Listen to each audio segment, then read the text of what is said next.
sebuah ruang kelas. Semua murid sedang meminum susu kotak. Karena program di sekolah tersebut untuk mengkampanyekan susu di kalangan remaja.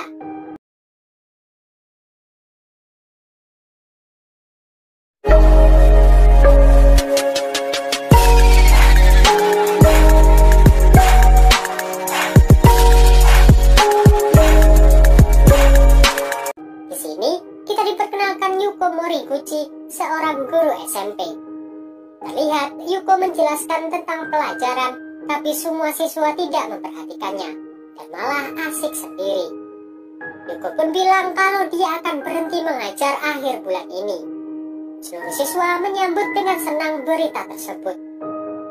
Lalu, Yuko menjelaskan tentang seorang penulis bernama Sakuramiya Masayoshi. Sakuramiya dulunya anak nakal dan berkeliling dunia. Setelahnya, dia menjadi seorang guru. Dari perjalanan keliling dunianya itulah dia menulis buku. Tapi, dia divonis umurnya tinggal beberapa bulan lagi. Yuko tetap menjelaskan pelajaran meskipun murid-muridnya tidak memperhatikannya. Sampai Yuko menceritakan hal pribadinya. Yuko cerita kalau dia seorang single parent dan punya anak perempuan bernama Manami. Bukan karena perceraian, tapi karena memang dia tidak menikah. Dulu, di saat Yuko hamil, pacarnya ingin menikahinya. Tapi saat pemeriksaan kesehatan, pacarnya didiagnosa mengidap HIV. Untungnya, Yuko dan anaknya tidak tertular HIV. Akhirnya, mereka berdua sepakat untuk tidak menikah. Karena kalau mereka menikah dan tahu kalau ayah Manami pengidap HIV, akan ada diskriminasi. Karena Yuko harus bekerja, Manami sering dititipkan ke orang di sekitar sekolah bernama Takenaka. Manami senang bermain di sana dengan anjing milik Takenaka. Manami sangat menyukai karakter Cotton Bunny. Dia memiliki tas, sarung tangan, dan juga sepatu berkarakter Cotton Bunny. Salah satu muridnya bernama Naoki sempat melihat Manami yang meminta dibelikan tas kecil. Tapi Yuko tidak membelikannya. Besoknya, Manami ditemukan tenggelam di kolam renang sekolah. Tapi polisi menyatakan itu sebuah kecelakaan. Yuko bercerita dia sangat kehilangan Manami dan mulai menyalahkan dirinya karena tidak bisa menjaga Manami. Sampai suatu ketika, Yuko sadar kalau ini bukan kecelakaan. Yuko bilang Manami dibunuh oleh murid yang ada di kelas ini. Seisi kelas langsung hening mendengarkannya. Yuko melanjutkan ceritanya bahwa pembunuhnya tidak bisa dihukum karena Undang-Undang Perlindungan Anak. Yuko ngasih tahu ada seorang gadis berumur 13 tahun yang meracuni seluruh keluarganya dengan sianida dan menuliskan ceritanya di sebuah blog. Kasus ini bernama Lunacy. Karena kasus ini sangat viral, banyak anak-anak muda yang mengidolakan Lunacy.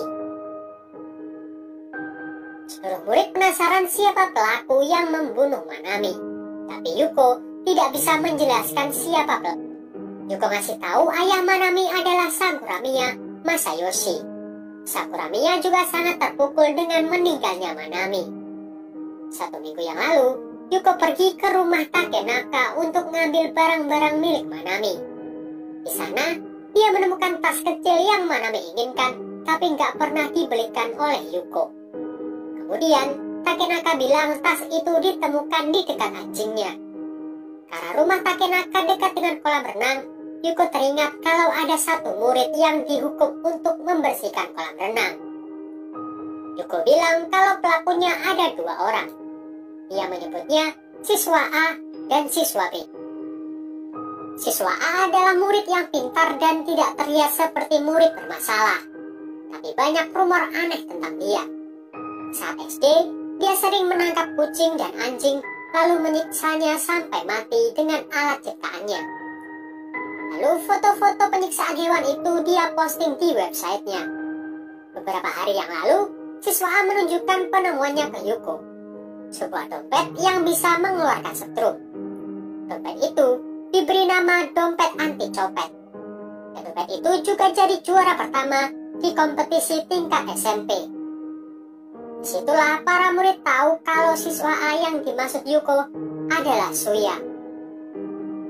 Saat Yuko menanyakan kenapa dia membunuh Manami, Suya hanya tertawa sambil menceritakannya. Padahal yang diajak cerita adalah seorang ibu yang anaknya dia bunuh.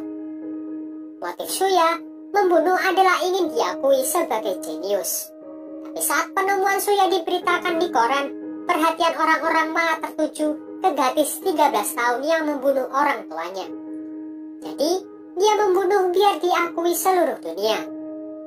Sementara siswa B sangat menyukai olahraga tapi tidak pernah diizinkan ikut oleh pelatih olahraganya.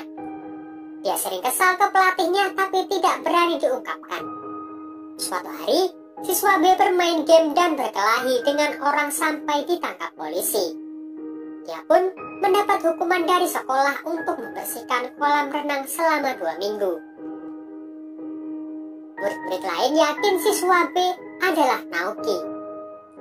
Jadi, cerita sebenarnya adalah Suya ngajak Naoki untuk membunuh, dan Naoki menyarankan untuk membunuh Manami. Naoki cerita kalau dia pernah melihat Manami sangat menginginkan tas kecil. Disitulah Suya ngasih tas yang diinginkan Manami. Lalu, ketika Manami membuka tas itu, dia tersengat listrik sampai tergeletak. Naoki kaget dengan keadaan itu karena mengira Suya cuma bercanda. Suya berbisik ke Naoki untuk memberitahu semua orang kalau dia pembunuhnya. Tapi Naoki membuang tas itu ke kandang anjing Takenaka dan melempar Manami ke kolam. Saat Yuko memeriksa tasnya, listrik di tas itu nggak akan bisa membunuh Manami. Di hari itu, Manami hanya pingsan. Jadi penyebab kematian Manami karena tenggelam di kolam. Suya punya niat membunuh tapi dia gagal. Sementara Naoki tidak punya niat membunuh tapi dia yang membuat Manami meninggal. Dan karena mereka dilindungi undang-undang dan tidak bisa dihukum, Yuko merasa ini tidak adil. Dan sebagai seorang guru, dia punya kewajiban untuk membimbing muridnya saat melakukan kesalahan. Dia ingin membuat mereka menyadari kejahatannya dan lebih menghargai kehidupan. Jadi, dia menyuntikkan darah Sakuramiya yang terinfeksi HIV ke susu Suya dan Naoki. Saat tahun ajaran baru, wali kelas mereka ganti menjadi Yoshiteru. Sudah beberapa hari Naoki tidak masuk sekolah. Tapi Suya tetap masuk dan seakan-akan tidak terjadi apa-apa. Suatu hari, Yoshiteru meminta Mizuki untuk menemaninya ke rumah Naoki, agar dia bisa dibujuk untuk masuk sekolah lagi. Saat di rumah Naoki, agar tidak membahas tentang Naoki, ibunya selalu menjelek-jelekan Bu Guru Yuko. Setelah Yoshiteru dan Mizuki pulang, akhirnya kita dikasih tahu keadaan Naoki. Naoki jadi pemarah saat didekati. Dia selalu membersihkan barang yang habis dia pakai. Dia sangat takut menularkan HIV ke ibunya. Ibunya mulai depresi dengan keadaan Naoki. Suatu hari ibunya memberikan obat tidur. Di saat itulah dia bisa memotong rambut Naoki dan memandikannya. Tapi setelah Naoki bangun, dia jadi semakin mengamuk. Sementara itu, di sekolah, setiap harinya Suya dibully teman sekelasnya. Lalu, ada SMS yang dikirim ke setiap murid kalau ada yang membuli Suya akan dapat poin penghargaan. Gak ada yang tahu siapa pengirim SMS tersebut. Sampai suatu hari, Yoshiteru tahu kalau ada bullying di kelasnya. Dia memperingatkan siswanya untuk tidak membuli Suya. Karena hal itu, Mizuki dituduh melaporkan bullying ke Yoshiteru. Sekarang, dia juga jadi bahan bulian sama seperti Suya. Malamnya, Suya ngajak ketemu Mizuki di suatu tempat. Di situ, Suya ngasih hasil tes dari dokter kalau dia negatif HIV. Tapi Mizuki sudah tahu kalau Suya negatif HIV. Dia yakin Bu Guru Yuko tidak benar-benar melakukannya ke muridnya. Dari situlah, mereka berdua mulai dekat dan berpacaran. Hal itu diketahui teman-teman sekelasnya dan Mizuki semakin dibully. Suya yang marah mulai mencium satu persatu teman sekelasnya. Suya juga bilang kalau mereka terus membuli, dia akan mencium semua teman di kelasnya. Siangnya, Mizuki cerita kalau gadisnya membunuh keluarganya dengan sianida adalah dia. Dialah Shilonasi. Shin beralih ke Naoki. Dia kabur dari rumah dan melukai tangannya. Dia pergi ke minimarket dan menyebarkan darahnya ke setiap barang di sana. Singkat cerita, Naoki pulang bersama ibunya. Disitulah baru Naoki cerita kalau Bu Guru Yuko memberikan virus HIV ke tubuh Naoki. Ibunya menanyakan kenapa Bu Guru Yuko sangat jahat ke Naoki. Lalu Naoki cerita di hari itu dia tahu kalau Manami pingsan. Karena dia melihat Manami membuka matanya, jadi Naoki dengan sadar membunuh Manami. Ibunya pun memutuskan untuk membunuh Naoki agar dia tidak menderita lagi. Tapi yang terjadi malah sebaliknya. Naoki membunuh ibunya. Shin beralih ke Suya. Di sini Suya menceritakan kisahnya. Dari kecil dia dididik ibunya untuk mengerti ilmu elektronik. Ibunya dulu ingin sekali jadi peneliti hebat di bidang elektronik. Tapi dia memutuskan untuk menikah dan mengorbankan karirnya. Dia yakin anaknya akan mewariskan bakatnya di bidang elektronik. Suya kecil dididik dengan keras oleh ibunya agar dia mau belajar elektronik. Bahkan cara kekerasan pun dipakai untuk mendidik Suya kecil. Suatu hari, ibunya memutuskan untuk mengejar karirnya lagi dan memutuskan meninggalkan Suya dan suaminya. Suya pun membuat video pengakuan kalau Suya sudah membuat bom. Bom itu ditaruh di aula dan akan diledakkan ketika upacara kelulusan sekolah. Bom itu dihubungkan lewat HP. Suya juga bercerita setelah orang tuanya bercerai, ayahnya menikah lagi. Dan perhatian untuk dia semakin berkurang. Dia merindukan ibunya yang sudah pergi. Jadi untuk mendapatkan perhatian dari ibunya, Suya membuat website dan memposting semua penemuannya di sana. Website tersebut dikirimkan ke perguruan tinggi tempat ibunya mengajar. Dia berpikir mungkin ibunya akan memperhatikannya, tapi kenyataannya tidak demikian. Sampai suatu saat, Suya menciptakan dompet anti copet dan memenangkan kompetisi. Tapi Lunasi, si gadis pembunuh, ngambil semua perhatian dari dirinya. Dia pun mulai untuk mengikuti jejak Lunasi untuk membunuh dengan harapan dia dapat perhatian dari publik. Tapi lagi-lagi, kenyataannya tidak demikian. Shin kembali di saat Bu Guru Yuko memberitahu muridnya kalau dia menyebarkan virus HIV ke susu siswanya.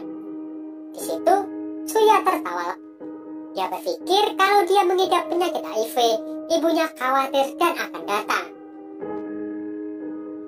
Hari di mana Mizuki memberitahu Suya kalau dia adalah Lunasi adalah hari terakhir bagi Mizuki untuk hidup. Karena Suya membunuhnya. Suya kesal orang yang dicintainya adalah orang yang paling dibencinya. Suya kemudian memutilasi tubuh Mizuki dan dimasukkan ke kulkas. Kemudian, dia memposting video pengakuannya di website miliknya. Hal itu dilihat Bu Guru Yuko. Upacara perpisahan di sekolah pun dimulai. Setelah selesai pidato, Suya menekan detonator bom lewat HP-nya. Tapi aneh, tidak terjadi apa-apa. Saat Suya melihat ke bawah, bomnya sudah hilang. Tiba-tiba, Yuko menelpon Suya. Yuko ngasih tahu kalau dia sudah ngambil bom milik Suya. Yuko tak mau Suya mati. Dia mau Suya lebih tersiksa dari ini. Jadi Yuko tahu kelemahan Suya. Kelemahan Suya adalah ibunya. Jadi, Yuko bilang kalau bom itu ditaruh di ruang kerja ibunya Suya. Jadi, saat Suya menekan detonatornya, bom itu meledak bersama ibunya. Mendengar hal itu, Suya semakin depresi. Disinilah Yuko datang dan ngasih tahu inilah pembalasan dendam untuk Suya. Yuko menunjukkan neraka untuk Suya. Film pun berakhir. Oke, pasti ada beberapa pertanyaan yang masih mengganjal buat kalian. Jadi, akan aku jelasin. Bu Guru Yuko tidak benar-benar memberi virus ke murid-muridnya. Hal itu cuma kebohongan yang dia buat untuk menyerang psikis Suya dan Naoki. Jadi, dari awal Yuko membalas dendam dengan menyerang psikis dua anak tersebut. Yuko jugalah yang mengirim SMS ke semua murid untuk membuli Suya dan memberikan poin penghargaan. Dan Yuko tidak menaruh bom di kantor ibunya Suya. Lagi-lagi, itu kebohongan yang dia buat.